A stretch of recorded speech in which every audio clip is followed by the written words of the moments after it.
You observe the footage of how the building failed, and when you look at the animation of the failure, and compare that to what you actually observe in reality.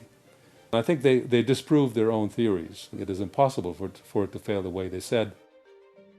The exterior of the NIST World Trade Center 7 computer simulation model, which they put together to try to explain their theory, shows large, very large deformations which are not observed in the video of the actual event. Yet they don't attempt to explain this in the report.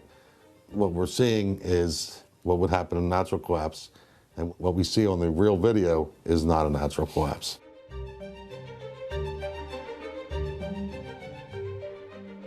Freedom of Information Act request to NIST by a registered structural engineer for calculations and analysis substantiating the walk-off failures of the horizontal girders from their seats at columns 79 and 81 was denied by NIST, with the claim that releasing this data might jeopardize public safety.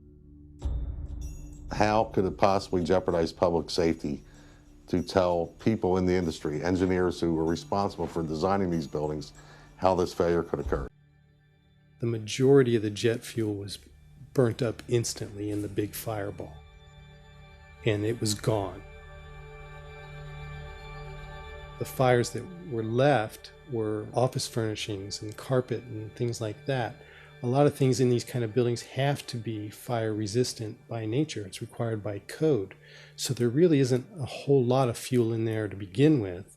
The media portrayed these fires as being extremely hot, but the fires were not that hot in World Trade Center 1 and 2. If you look at the NIST's own data, you could see this. And to use our own powers of observation, you could tell by seeing these fires and seeing black smoke come out the windows. That means that the fires were oxygen starved, and it was incomplete combustion. And so it was a low temperature fire. I looked up in a manual the burning temperature of jet fuel and found that under the conditions that existed at the World Trade Center on 9/11, that jet fuel had to have been burning at about 750 degrees Fahrenheit. I also noticed that the official explanation of what happened there was that the heat from the fire supposedly softened the steel and thereby brought the buildings down.